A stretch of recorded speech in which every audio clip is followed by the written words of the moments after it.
ಹೊಸ ಒಡಂಬಡಿಕೆಯಲ್ಲಿ ಯೇಸು ಏನಾಗಿದ್ದಾನೆ? ನಮ್ಮ ರಕ್ಷಕನಾಗಿದ್ದಾನೆ. ಹಲ್ಲೆಲೂಯ. ಹಳೆ ಒಡಂಬಡಿಕೆಯಲ್ಲಿ ಯೇಸು ಸೃಷ್ಟಿಕರ್ತನಾಗಿದ್ದಾನೆ. ಹೊಸ ಒಡಂಬಡಿಕೆಯಲ್ಲಿ ಯೇಸು ನಮ್ಮ ರಕ್ಷಕನಾಗಿದ್ದಾನೆ. ಅರ್ಥ ಆಯ್ತಾ? ಈ ಯೇಸು ಕ್ರಿಸ್ತನು ಯಾರಾಗಿದ್ದಾರೆ ಎಂಬ ಪ್ರಶ್ನೆಗೆ ನೀವು ಹೇಳಿದ ಎಲ್ಲ ಉತ್ತರಗಳು ಸರಿ ಇದೆ. ಸರಳವಾದ ಉತ್ತರ ಏನಂತಂದ್ರೆ, ಹಳೆ ಒಡಂಬಡಿಕೆಯಲ್ಲಿ ಯೇಸು ಏನಾಗಿದ್ದಾರೆ? ಹೊಸ ಒಡಂಬಡಿಕೆಯಲ್ಲಿ ಯೇಸು ಏನಾಗಿದ್ದಾರೆ? ನಮ್ಮ ರಕ್ಷಕನಾಗಿದ್ದಾರೆ. ಎಲ್ಲರೂ ಹೇಳ್ಬೋದಾ? ಓಕೆ, ಹೇಳಿ. ಹಳೆ ಒಡಂಬಡಿಕೆಯಲ್ಲಿ ಯೇಸು ಏನಾಗಿದ್ದಾರೆ?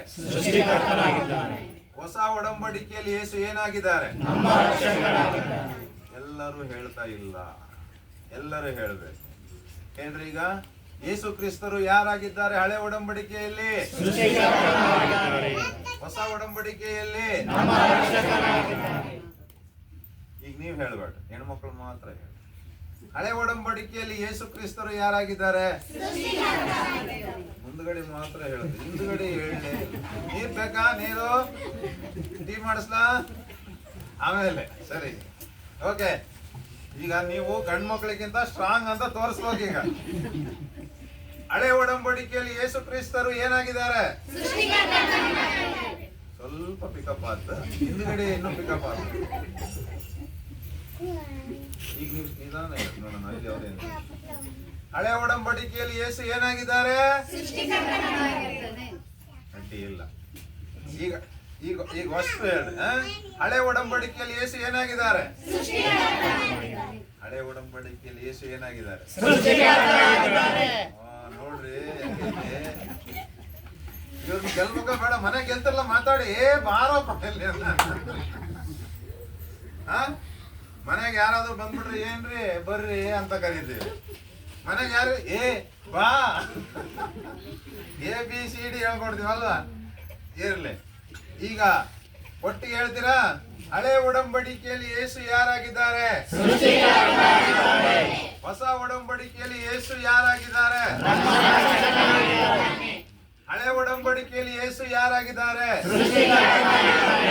ಹೊಸ ಒಡಂಬಡಿಕೆಯಲ್ಲಿ ಯೇಸು ಯಾರಾಗಿದ್ದಾರೆ? ಒಂದು ಹಾಡಿದೆ. ಯಾವ ಹಾಡು? ನಮ್ಮ ಸೃಷ್ಟಿಕರ್ತನು, ನಮ್ಮ ಯಜಮಾನನು, ನಮ್ಮನ್ನು ಕಾಯುವನು. ನಮ್ಮ ಸೃಷ್ಟಿಕರ್ತನು, ನಮ್ಮ ಯಜಮಾನನು, ನಮ್ಮನ್ನು ಕಾಯುವನು. ಈ ಲೋಕದಲ್ಲಿ ಕರುಣೆಯ ಗಗನವ ಉಂಟು ಮಾಡಿದ. ಈ ಲೋಕದಲ್ಲಿ ಗಗನವ ಉಂಟು ಮಾಡಿದ.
ಒಡಂಬಡಿಕೆಯಲ್ಲಿ ಯೇಸು ಏನಾಗಿದ್ದಾರೆ?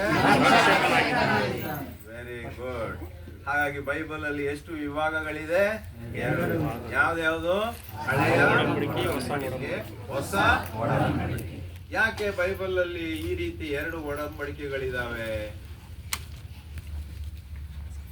ಒಂದೇ ಬೈಬಲ್ ನ ಮಾಡಬಹುದಾಗಿತ್ತಲ್ಲ, ಯಾಕೆ ಹಳೆಯ ಒಡಂಬಡಿಕೆ ಹೊಸ ಒಡಂಬಡಿಕೆ ಅಂತ ಮಾಡಿದ್ರು ಅಂತಂದ್ರೆ, ಹಳೆ ಒಡಂಬಡಿಕೆಯಲ್ಲಿಯೂ ದೇವರಿದ್ರು, ಹೊಸ ಒಡಂಬಡಿಕೆಯಲ್ಲಿಯೂ ದೇವರಿದ್ರು. ಆದರೆ ಹಳೆ ಒಡಂಬಡಿಕೆಯಲ್ಲಿ ಆ ದೇವರು ಏನಾಗಿ ಬರಲಿಲ್ಲ? ಮನುಷ್ಯನಾಗಿ ಬಂದಿರಲಿಲ್ಲ. ಹೊಸ ಒಡಂಬಡಿಕೆಯಲ್ಲಿ ಆ ದೇವರು ಏನಾಗಿ ಬಂದ್ರು? ಮನುಷ್ಯನಾಗಿ ಬಂದ್ರು. ಹಳೆ ಒಡಂಬಡಿಕೆಯಲ್ಲಿ ದೇವರು ಏನ್ ಮಾಡಿದ್ರು ಅಂತಂದ್ರೆ, ಮೋಶೆ ಮೂಲಕ ಧರ್ಮಶಾಸ್ತ್ರವನ್ನ ಕೊಟ್ಟರು. ಏನ್ ಕೊಟ್ರು? ಆ ಪ್ರಕಾರ 10 ಆಜ್ಞೆಗಳನ್ನ ಯಾರು ನೆರವೇರಿಸ್ತಾರೋ ಅವರು ಸ್ವರ್ಗಕ್ಕೆ ಹೋಗ್ಬೇಕಾಗಿತ್ತು. ಆ ಆಜ್ಞೆ ತಂದಂತ ಮೋಶೆನೇ ಅದ್ರ ಪ್ರಕಾರ ನಡ್ಕೊಳಕ್ ಆಗ್ಲಿಲ್ಲ. 4000 ವರ್ಷ ಹಳೆ ಒಡಂಬಡಿಕೆಯಲ್ಲಿ ಯಾರು 10 ಆಜ್ಞೆಯನ್ನ ನೆರವೇರಿಸಲೇ ಇಲ್ಲ. ಕೊನೆಗೆ ಯೇಸು ಈ ಭೂಮಿಗೆ ಮನುಷ್ಯನಾಗಿ ಬಂದಾಗ ಅವರು ಆ 10 ಆಜ್ಞೆಯನ್ನ ನೆರವೇರಿಸಿ ಆ ಧರ್ಮಶಾಸ್ತ್ರವನ್ನ ರದ್ದು ಮಾಡಿದ್ರು. ಈ ಧರ್ಮಶಾಸ್ತ್ರದ ಪ್ರಕಾರ ನಡೆದು ನೀವು ಸ್ವರ್ಗಕ್ಕೆ ಹೋಗಲ್ಲ, ನನಗೆ ಗೊತ್ತು, ಹಾಗಾಗಿ ಆ ಪ್ರಕಾರ ಬೇಡ, ಈಗ ನಾನು ನಿಮಗೆ ಏನ್ ಕೊಡ್ತೇನೆ? ಕೃಪೆ ಕೊಡ್ತೇನೆ ಅಂತೇಳಿ ಹೊಸ ಒಡಂಬಡಿಕೆಯಲ್ಲಿ ಯೇಸು ಕೃಪೆ ಹಿಡ್ಕೊಂಡು ಬಂದ್ರು. ಹಳೆ ಒಡಂಬಡಿಕೆಯಲ್ಲಿ ಮೋಶೆ ಏನ್ ಹಿಡ್ಕೊಂಡು ಬಂದ? ಹಳೆ ಒಡಂಬಡಿಕೆಯಲ್ಲಿ ಯೇಸು ನಮ್ಮ ಸೃಷ್ಟಿಕರ್ತನು, ಅಲ್ಲಿ ಮೋಶೆಯ ನಾಯಕತ್ವದಲ್ಲಿ ಧರ್ಮಶಾಸ್ತ್ರದ ಪ್ರಕಾರ ಜನರು ಬದುಕಬೇಕಾಗಿತ್ತು. ಆದಿಕಾಂಡ, ವಿಮೋಚನ ಕಾಂಡ, ಯಾಜಕ ಕಾಂಡ, ಅರಣ್ಯ ಕಾಂಡ, ಧರ್ಮೋಪದೇಶ ಕಾಂಡ, 5 ಪುಸ್ತಕಗಳ ಪ್ರಕಾರ ಇಸ್ರಾಯೇಲ್ರು ಯಹೂದ್ಯರು ನಡಿಬೇಕಾಗಿತ್ತು, ಮತ್ತು ಯಹೂದ್ಯ ಮತಾವಲಂಬಿಗಳು. ಆದ್ರೆ ಹೊಸ ಒಡಂಬಡಿಕೆಯಲ್ಲಿ ಯೇಸಪ್ಪ ಬರೀ ಇಸ್ರಾಯೇಲ್ರಿಗಾಗಿ ಬರಲಿಲ್ಲ, ಎಲ್ಲ ಜಾತಿ ಜನ, ಕುಲ, ಭಾಷೆ, ಜನಾಂಗ, ಭೂಮಿಯ ಕಟ್ಟ ಕಡೆಗೆ ಹೋಗಿರಿ, ಸುವಾರ್ತೆ ಸಾರಿರಿ, ನಂಬಿದವರಿಗೆ ಏನ್ ಮಾಡ್ರಿ? ದೀಕ್ಷಾ ಸ್ನಾನ ಕೊಡ್ರಿ ಅಂತ ಹೇಳಿರೋದ್ರಿಂದ ಹೊಸ ಒಡಂಬಡಿಕೆಯಲ್ಲಿ ಯೇಸು ಏನ್ ಹಿಡ್ಕೊಂಡ್ ಬಂದ್ರು? ಹಾಗಾಗಿ ಈಗ ನಾವು ಯಾವ ಕಾಲದಲ್ಲಿದ್ದೇವೆ? ಯಾವ ಕಾಲದಲ್ಲಿ ಇಲ್ಲ?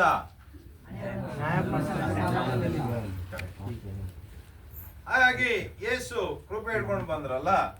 ನಾವು ನೋಡುವಾಗ ಇಲ್ಲಿ ಇವತ್ತು ಕಲಿಯುವಂತ ವಿಷಯ ಏನೆಂಬುದಾಗಿ ನೋಡೋದಾದ್ರೆ, ರೋಮಾಪುರ 6ನೇ ಅಧ್ಯಾಯ 23ನೇ ವಚನವನ್ನ ನಾವು ಧ್ಯಾನ ಮಾಡಿಕೊಳ್ಳೋಣ. ರೋಮಾಪುರ 6:23. ಯಾರಿಗಾರ ಬಾಯ್ಪಾಟಿದೆ ಈ ವಚನ? ಹೇಳ್ರಿ ನೋಡೋಣ. ಯಾರಿಗೂ ಇಲ್ಲ. ಇದೆಯಾ? ಹೇಳಪ್ಪ. ಯಾಕೆಂದ್ರೆ ಪಾಪವು ಕೊಡುವ ಸಂಬಳ ಮರಣ, ಉಚಿತ ಅರ್ಥವರೆಗೂ ಅದು ಕರೆಕ್ಟ್. ಎದುರುಬೇಡ, ತೆಗಿ ಹೋದು, ಸರಿಯಾಗಿ ಹೇಳಿದಿ.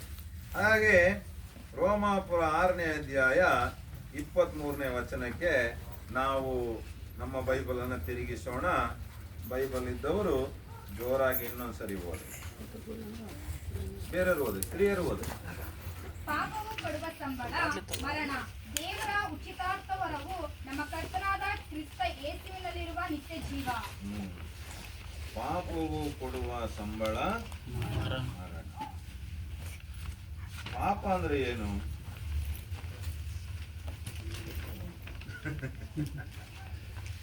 ದೇವರಿಗೆ ವಿರುದ್ಧವಾಗಿ ನಡೆಯೋದಂದ್ರೆ ಪಾಪ. ಏನ್ ಹೆಸರು? ಅನಿಲ್, ಹೇಳಿ ಹೇಳಿ ಹೇಳಿ. ನಾವು ಸೋಚ್ ಅಂದ್ರೆ ನಾವು ತಿಳ್ಕೊಬೇಕಲ್ಲ, ಕಲಿಯೋದಕ್ಕೆ ದೇವರ ಬಗ್ಗೆ ಪ್ರಶ್ನೆ ಕೇಳಿದಾಗಲೇ ನಮ್ಗೆ ಅರ್ಥ ಆಗುವಂತ.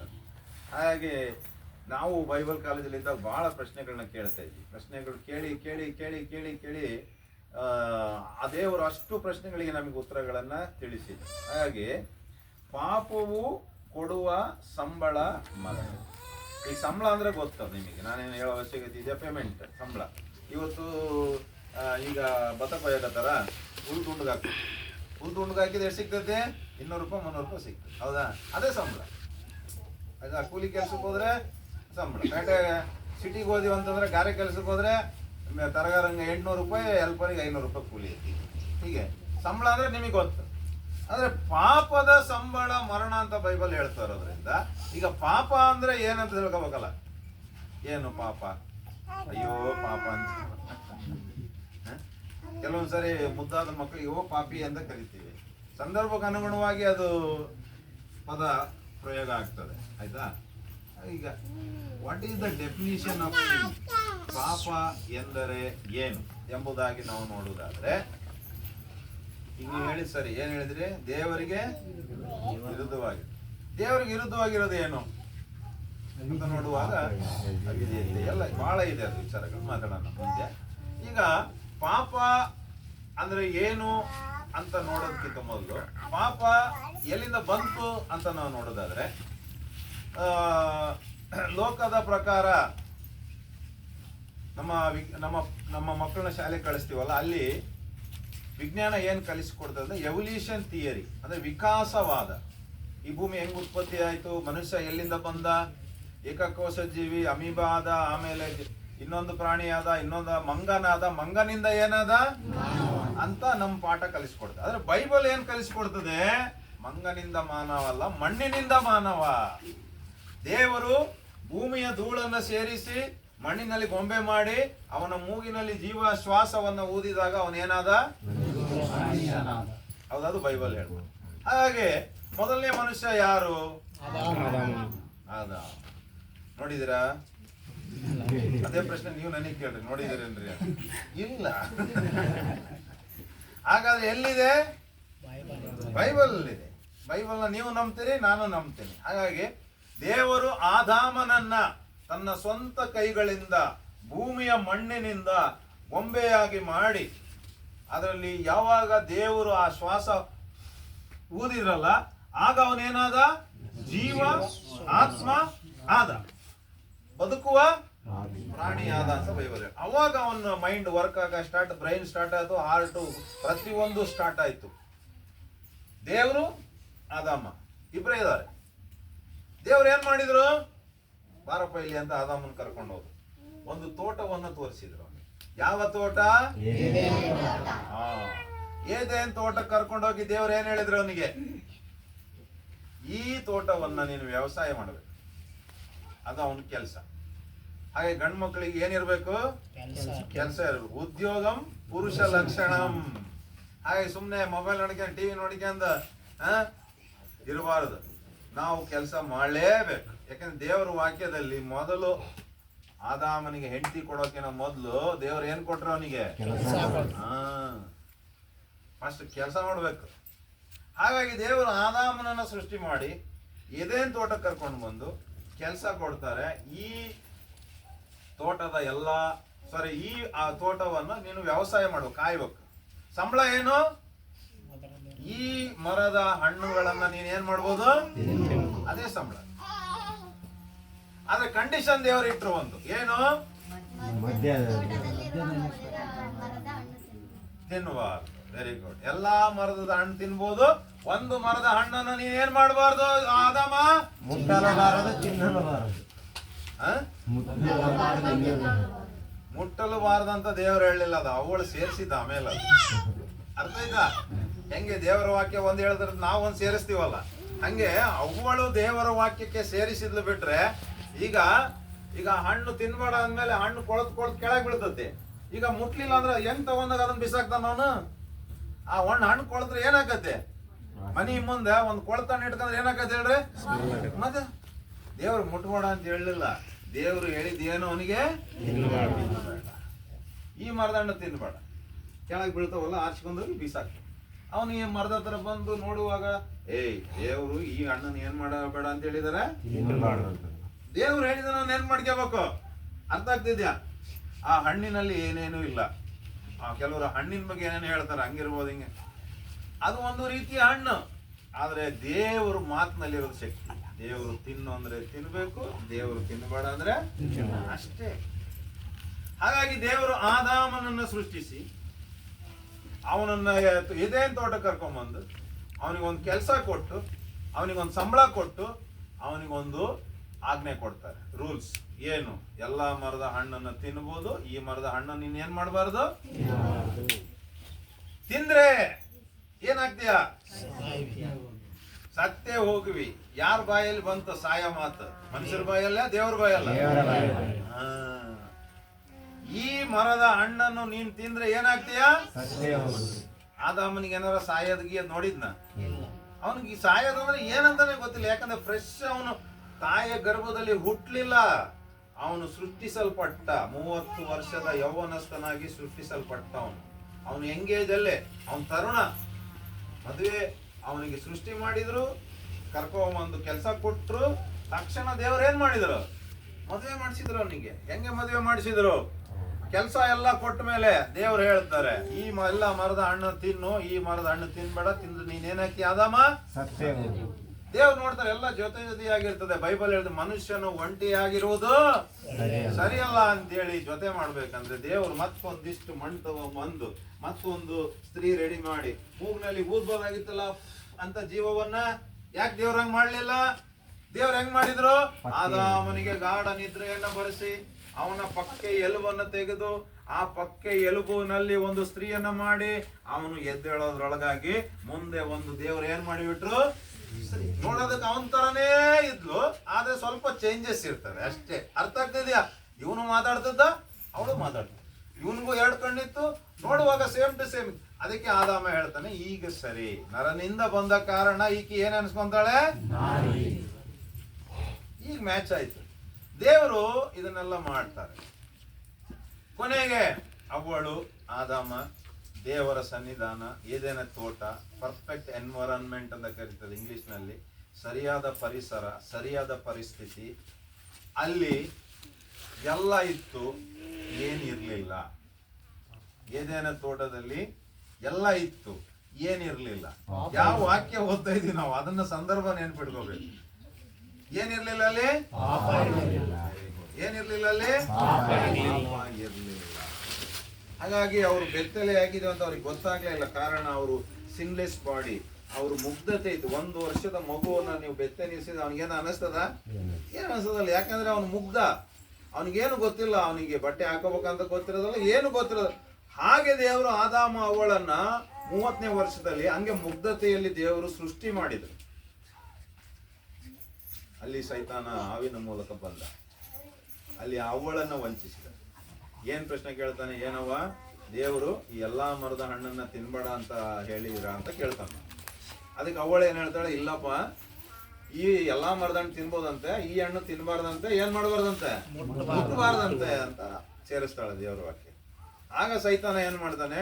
ಹಾವಿನ ಮೂಲಕ, ಇಲ್ಲ ಇಲ್ಲ, ನೀವು ಸಾಯೋದಲ್ಲ, ನೀವು ದೇವ್ರ ತರ ಆಗಿಬಿಡ್ತೀರ. ಆಗ ಕಣ್ಣಿನ ಆಸೆ, ಶರೀರದ ಆಸೆ ಎಲ್ಲ ಕೊಟ್ಟು ಅವಳು ಇದು ನೋಡಕ್ ಚೆನ್ನಾಗೈತಿ, ಶರೀರಕ್ಕೆ ಒಳ್ಳೇದೈತಿ ಅಂತ ತಗೊಂಡು ತಿಂತಾಳೆ. ತಿಂದಾಗ ಆಕಿಗೆ ಏನೂ ಆಗಲ್ಲ. ಅಯ್ಯೋ, ನನ್ ಗಂಡ ಹೇಳ್ದ, ದೇವ್ರು ಹೇಳಿದಾರಂತ, ತಿಂದ ತಕ್ಷಣ ಸತ್ತೋಗ್ತಾರೆ ಅಂದ್ಕೊಂಡು ನನ್ಗೇನಾಗಿಲ್ಲ ಅಂತೇಳಿ ಬೈಬಲ್ ಹೇಳ್ತದೆ.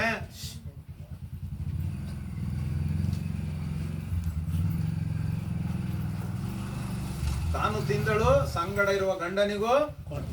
ಯಾವಾಗ ಗಂಡ ತಿಂದ ಆಗ ಅವನ ಕಣ್ಣು ಏನಾಯ್ತು? ದೇವರ ಮಾತನ್ನ ಮೀರುವುದೇ ಪಾಪ. ಏನ್ ಹೇಳ್ರಿ? ಹಾಗೆ ಆದಾಮನಿಗೆ ದೇವರು ಒಳ್ಳೆ ಪ್ಲಾನ್ ಇಟ್ಟಿದ್ರು.